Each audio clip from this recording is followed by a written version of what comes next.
Halo teman-teman, kami dari kelompok 3 akan mempresentasikan tentang perilaku pemimpin yang efektif dalam suatu organisasi. Nah, sebelum kita membahas bab ini lebih jauh, kenalan dulu yuk. Kami dari kelompok 3 yang beranggotakan Laula Fajrin Taradika, Farhana Dinda Mestika, dan Ivana Raudatul Mustafida. Apa itu pemimpin? Pemimpin adalah seseorang yang memiliki kemampuan mempengaruhi orang lain untuk mengarahkan ataupun mengkoordinasi untuk mencapai tujuan dalam suatu organisasi tersebut.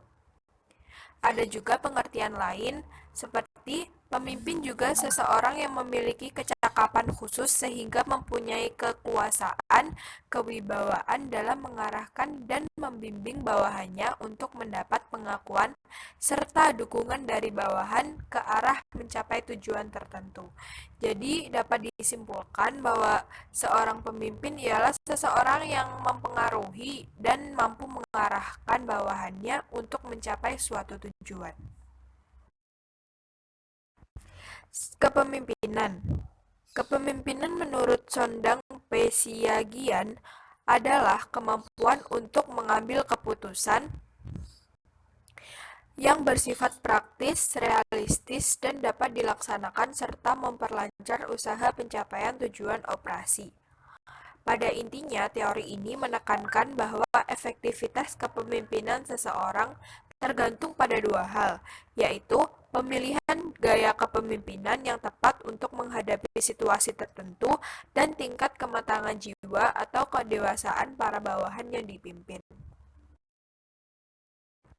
Menurut Paul Hersey dan Ken Blanchard yang dikutip oleh Sondang Pesiagian pada tahun 2003, gaya kepemimpinan yang timbul dapat mengambil 4 bentuk, yaitu yang pertama memberitahukan, yang artinya memberitahukan bahwa seorang pemimpin merumuskan peranan apa yang diharapkan atau dimainkan oleh para bawahan dengan memberitahukan kepada mereka apa, bagaimana, bila mana, dan di mana kegiatan-kegiatan dilaksanakan. Yang kedua, yaitu menjual.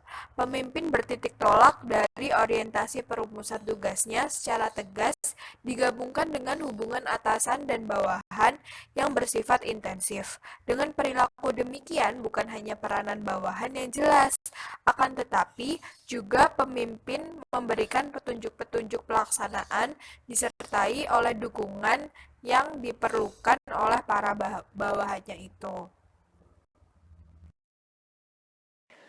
Yang ketiga yaitu mengajak bawahan berperan serta, yang artinya pemimpin hanya memainkan peranan selaku fasilitator untuk memperlancar tugas para bawahan yang antara lain dilakukannya dengan menggunakan saluran komunikasi yang ada secara efektif. Yang keempat yaitu melakukan pendelegasian. Artinya, seseorang pemimpin dalam menghadapi situasi tertentu dapat pula menggunakan perilaku berdasarkan orientasi tugas yang rendah digabung dengan intensitas hubungan bawahan atasan yang rendah pula. Kepribadian pemimpin.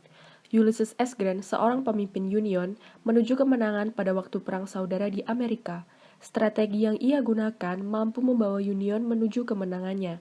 Hal khusus yang menarik adalah membandingkan antara Grant sebagai seorang pemimpin besar militer dan Grant sebagai seorang presiden.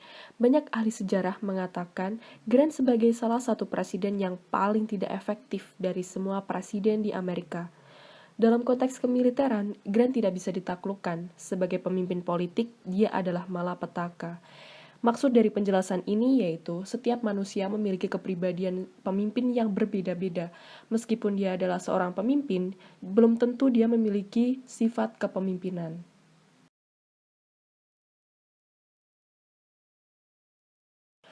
Pemimpin yang baik dalam suatu organisasi. Seorang pemimpin yang baik ialah pemimpin yang dapat belajar dari kesalahan, serta tidak pernah berhenti untuk mempelajari hal baru yang ada di sekitarnya. Seorang pemimpin juga harus dapat memimpin dirinya sendiri terlebih dahulu. Hanya dengan begitu, dia bisa memimpin orang lain. Kepemimpinan menjadi salah satu faktor penting bagi keberhasilan sebuah organisasi. Beberapa sikap kepemimpinan yang perlu diterapkan seorang pemimpin dalam organisasi. Pertama, memiliki attitude yang baik.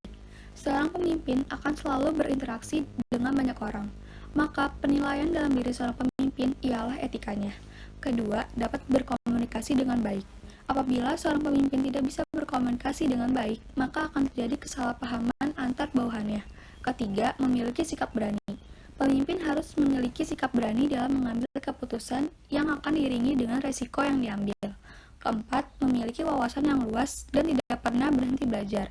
Dengan memiliki wawasan yang luas, seorang pemimpin akan mudah menemukan solusi untuk memecahkan masalah dalam organisasi. Kelima, memiliki kecerdasan emosional yang tinggi. Pemimpin harus bisa mengatur ritme emosi terhadap bawahannya. Keenam, memiliki sikap jujur dan rendah hati. Sikap jujur sudah seharusnya dimiliki semua orang. Namun, apabila pemimpin tidak jujur, akan berakibat buruk terhadap organisasi. Kriteria seorang pemimpin, menurut Firda Rifai dan Boy Raffi Ahmad, terdapat 4 kriteria, yaitu 1. Pengaruh. Pengaruh di sini dapat dimaksudkan pemimpin memiliki pengaruh yang besar terhadap kepemimpinannya tersebut. Kedua, kekuasaan. Kekuasaan dan kekuatan yang dimiliki seorang pemimpin menjadikan orang lain akan tergantung pada apa yang dimiliki seorang pemimpin tersebut. Ketiga, wewenang. Hak yang diberikan kepada pemimpin untuk menetapkan sebuah keputusan dalam melaksanakan suatu hal atau kebijakan. Keempat, pengikut. Pengikut di sini diartikan orang yang berada di belakang pemimpin tersebut untuk mendukungnya. Peran kepemimpinan dalam mengambil keputusan dan membangun tim berani memberikan sebuah keputusan dan bertanggung jawab terhadap suatu hal yang terjadi di organisasi. Terdapat 3 jenis perilaku bagi kepemimpinan yang efektif. Pertama, membuat rencana jangka pendek. Pembuatan rencana aktivitas kerja jangka pendek berarti memutuskan apa yang harus dilakukan, bagaimana melakukannya, siapa yang melakukan, dan kapan aktivitas itu akan dilakukan. Kedua, menjelaskan peran dan sasaran. Agar lebih memahami peran dan tepat sasaran, dibutuhkan pengklasifikasian peran.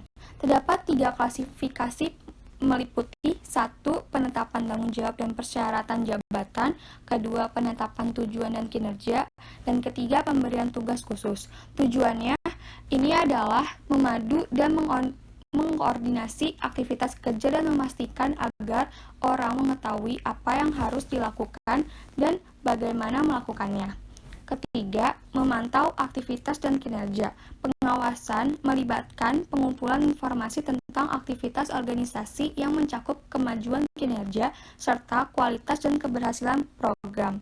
Pengawasan memberi banyak informasi yang dibutuhkan untuk perencanaan dan pemecahan masalah. Demikian akhir presentasi dari kelompok kami. Kurang lebihnya mohon maaf. Terima kasih.